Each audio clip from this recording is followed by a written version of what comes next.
Question number 18 बहुत important है। अब तक हमने जो भी पढ़ा है ना सब यूज करने वाले हैं। ठीक है, तो करते हैं स्टार्ट। अगर मैं इन्हें मल्टीप्लाई कर दूं तो क्या आएगा मेरे पास, बताओ। X into x, x square into x square मतलब एक्स की पावर 4 है ना। X square into two x square, फिर 1 इंटू एक्स स्क्वायर मतलब एक्स स्क्वायर। तो 2x² plus x square 3x² आ गया हमारे पास। 1 इंटू टू तो 2 आएगा। और डिवाइड में हमारे पास आने वाला है एक्स की पावर 4 और 4x² प्लस 3x² मतलब 7x²। 3 इंटू 4 12 होता है dx। हमने एक बात करी थी, कई बार कर रखी है ये, जब भी ऊपर न्यूमरेटर एंड डिनोमिनेटर में सेम पावर होती है तब हम डिवाइड करते हैं। करते हैं कि नहीं करते? तो कर ले डिवाइड। और डिवाइड करना तो काफ़ी आसान काम होता है। एक्स की power 4 plus 7x² plus 12 is equal, divide करना है। इससे हमें एक्स की पावर 4 प्लस 3x² प्लस 2 को डिवाइड करना है। करो, 1 बार में कर सकते हैं क्योंकि पावर्स और कोफिशिएंट सेम है। तो यहाँ पे क्या आएगा, एक्स की power 4 plus 7x² plus 12। Sign change कर दो, ये पॉजिटिव है नेगेटिव कर दो, नेगेटिव नेगेटिव ये कैंसिल हो गया। तो -7x² प्लस 3x² मतलब -4x²। और यहाँ पे माइनस का 10 आ जाएगा। 12 - 2 10 आता है। तो ये है, आ गया हमारे पास। ठीक है, तो हमें एक चीज़ पता है कि डिविडेंड इज इक्वल टू हमारा क्या होता है, constant into divisor plus remainder. पहले भी दिखा चुका हूँ आपको मैं ये। तो ये इससे हमें क्या पता चलता है, कांस्टेंट क्या हमारा 1 है। तो ये जो हमारा डिविडेंड है, जो ये डिविडेंड है एक्स की पावर 4 प्लस 3x² प्लस 2 हमारा किसके इक्वल आता है, 1 इंटू में ये मतलब ये लिख दो वापस, स्क्वायर प्लस 12 प्लस रिमाइंडर। तो रिमाइंडर क्या है हमारा, ये माइनस का 4x² और माइनस का 10। ठीक है, लेकिन हमारा इस साइड क्या है, यहाँ पे क्या है, एक्स की power 4 plus 3x² plus 2 divide में समथिंग है। जो समथिंग डिवाइड में है हमें इसकी वैल्यू चाहिए ना, तो हम डिवाइड कर देंगे टोटल को इससे। एक्स की पावर 4 प्लस 7x की स्क्वायर प्लस 12, इसमें भी डिवाइड कर दो। एक्स की पावर 4 प्लस 7x² प्लस 12, इसमें भी डिवाइड कर दो। एक्स की power 4 plus 7x² plus 12, same same cancel. तो हमें क्या मिला, हमें इसकी वैल्यू क्या मिली, इसकी वैल्यू हमें मिली 1। अगर आप माइनस कॉमन निकालना चाहो तो निकाल सकते हो आप, माइनस कॉमन निकाल लिया हमने। तो 4x² प्लस 10 डिवाइड में एक्स की पावर 4 प्लस 7x² प्लस 12। ठीक है, तो मैं अब इसकी जगह पे ये पुट करने वाला हूँ। एक ही बात होगी ना, क्योंकि हमने ये बस स्प्लिट ही तो किया है, तोड़ा ही तो है इसको बस हमने। तो ये हमारा आ गया इक्वल, इंटीग्रेशन ऑफ, सेपरेट कर लो चाहो तो इसे, 1 dx minus integration of 4x² plus 10 divide में एक्स की power 4 plus 7x² plus 12 dx। इसे तो आप इंटीग्रेट कर लोगे आराम से। इसे करना है हमें, ये सॉल्व करना है बस, हमारा आंसर आ जाएगा। तो एक काम करते हैं, इसको आई मान लेते हैं। ठीक है, ये आई है हमारा, ये हमारा I1 है, ये हमारा I2 है। आई जो है हमारा I1 प्लस I2 है। ठीक, तो इसे क्या सॉल्व करेंगे, क्वेश्चन नंबर 15 हमने किया था, ऐसे ही क्वेश्चन था जिसमें x² था, हमने x² को t लेट किया था, याद होगा आपको। तो वैसे ही करने वाले हैं इसे भी। तो वैसे करने के लिए यही कर लेता हूँ। तो अब मैं क्या करने वाला हूँ, I2 क्या है हमारे पास, I2 है हमारे पास integration of 4x² plus 10 divide में x की power 4 plus 7x² plus 12 dx,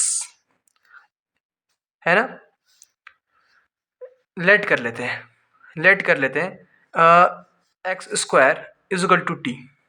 ठीक, तो हमारा क्या आएगा, इसकी बात करें तो हम, तो हमारा 4x² प्लस 10 डिवाइड में x की पावर 4 प्लस 7x² प्लस 12 हमारा क्या आएगा बताओ, 4t प्लस 10 डिवाइड में t² प्लस 7t प्लस 12, ये वैल्यू आएगी। और मैं इसको लिख सकता हूँ 4t प्लस 10 डिवाइड में t, देखो ये हमने इससे लिखा है और ये हमने इससे इससे इससे लिखा है, तो यहाँ पे ये पुट कर दो ना बस, यहाँ पे t प्लस 3 और t प्लस 4, ठीक है ना। इसे मल्टीप्लाई करने के बाद यही आता, ये मल्टीप्लाई करने के बाद ये आता, ठीक है। तो यहाँ तक पहुँच गए हम। अब बताओ इसे हम कैसे ब्रेक करें। बहुत इजी है ब्रेक करना, है कि नहीं, करते आए हैं हम। तो क्या करने वाले हैं, फिर से हम लेट करने वाले हैं 4t प्लस 10 डिवाइड में क्या है हमारे पास t प्लस 3 इंटू में t plus 4 is equal to a upon में t plus 3 plus b upon में t प्लस 4। ऐसे ही करते हैं। बस अब a और b की वैल्यू फाइंड करो जल्दी से। तो हमें क्या मिला, हमें मिला 4t प्लस 10 डिवाइड में t प्लस 3 इंटू में t plus 4 is equal to a into में t plus 4 plus b into में t प्लस 3 डिवाइड में t plus 3 into t plus 4, denominator same same है, कैंसिल कर दो। तो यहाँ से हमें मिला 4t plus 10 is equal to, अगर t कॉमन निकालोगे आप तो क्या मिलेगा आपको, a प्लस b मिलेगा यहाँ पे, और कांस्टेंट टर्म क्या है 4a प्लस 3b। तो आप कंपेयर करके a और b की वैल्यू फाइंड कर लो। तो यहाँ से हमारे पास क्या मिल रहा है, a plus b is equal to 4 और 4a plus 3b is equal to 10 मिल रहा है, ठीक है। अगर मैं इसमें 4 से मल्टीप्लाई कर दूं तो मुझे क्या मिलेगा, 4a plus 4b is equal to 4 4 16, और नीचे क्या है 4a plus 3b is equal to 10। Minus कर दो इसमें से ये, तो ये माइनस करेंगे तो पॉजिटिव साइन से नेगेटिव हो जाएगा, ये नेगेटिव हो जाएगा, ये नेगेटिव हो जाएगा, तो ये 0 हो गया। और यहाँ पे क्या आ गया हमारे पास 4b माइनस 3b मतलब b, और 16 माइनस 10 4, सॉरी 6, तो b की वैल्यू 6 आ गई हमारे पास। तो a की वैल्यू क्या आएगी, अगर b की वैल्यू 6 पुट करूंगा इसमें तो इधर आकर नेगेटिव हो जाएगा माइनस का 6, तो a की वैल्यू आ जाएगी हमारे पास माइनस का 2, है कि नहीं। तो हमें क्या मिल गया, we get a is equal to minus का 2 and b is equal to 6, ठीक। तो हमने a और b की वैल्यू फाइंड कर ली है, और तो हम क्या करने वाले हैं, हमें इसकी जगह पुट कर सकता हूँ मैं अब। तो वी गेट, या लिख लो ऑन पुटिंग, इसको मान लो इक्वेशन 1 मान लो, ठीक है। ऑन पुटिंग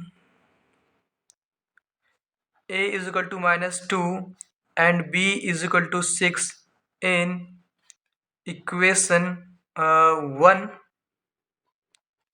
we get, क्या मिलेगा हमें, 4t प्लस 10 डिवाइड में t प्लस 3 इंटू में t प्लस 4 की वैल्यू क्या मिलेगी, a की वैल्यू हमने निकाली है -2, तो -2 डिवाइड में, दिख रहा है ना साफ साफ आपको, t प्लस 3 और b की वैल्यू क्या निकाली है 6, तो 6 प्लस 6 डिवाइड में t प्लस 4। हमने इसकी वैल्यू निकालने के लिए इतना कुछ किया है ना, इसकी वैल्यू निकालने के लिए।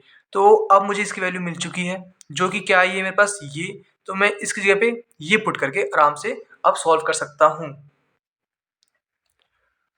तो मेरा i क्या आ गया, दिस इम्प्लाइज i क्या है मेरे पास, i is equal to integration of 1 dx, तो ये हमारा x आ गया, है ना, माइनस इंटीग्रेशन ऑफ जो ये था हमारे पास, जो हमने इसकी वैल्यू हम निकाल चुके हैं ये, तो इंटीग्रेशन ऑफ -2, ठीक है, डिवाइड में x, t की वैल्यू क्या है, t हमारा x² है जो हमने लेट किया था, है ना, पुट कर दो यहाँ पे, फिलहाल इसका काम हो चुका है, तो x² प्लस 3, फिर प्लस का प्लस 6 डिवाइड में x² प्लस 4 dx, ठीक है। यहाँ तक पहुँच गए हम, ये x² है, तो ये क्या आ गया मेरे पास, आई की वैल्यू x माइनस यहाँ पे माइनस मल्टीप्लाई कर दो अंदर, तो प्लस का 2, ठीक। 1 में एक्स स्क्वायर प्लस 3 का इंटीग्रेशन क्या होगा?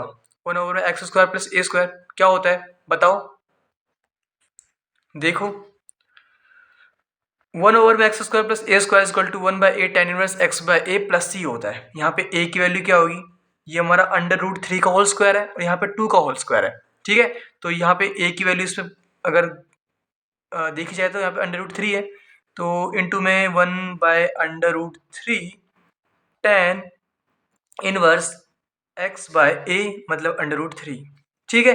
फिर प्लस ये साइन मल्टीप्लाई करोगे इसमें तो माइनस का 6 आ जाएगा, तो माइनस का 6। यहाँ पे a की वैल्यू क्या आएगी? 1/a मतलब 1/2 tan इनवर्स x बाय 2। चाहो तो कैंसिल कर सकते हो आप, यहाँ पे ये कैंसिल हो गया, यहाँ पे 3 आ जाएगा प्लस एक कॉन्स्टेंट टर्म c, ये हमारा आंसर आ गया। ओके, तो यहाँ पे हमने सब कुछ अप्लाई कर लिया। एक तो हमने सब्स्टिट्यूट भी कर लिया, ठीक है, उसके अलावा फॉर्मूले भी यूज़ कर लिए और ऐसे आंसर आना था, ठीक है। कोई भी डाउट हो तो आप कमेंट बॉक्स में कमेंट करके पूछ सकते हो। I will try to solve your queries, ठीक है।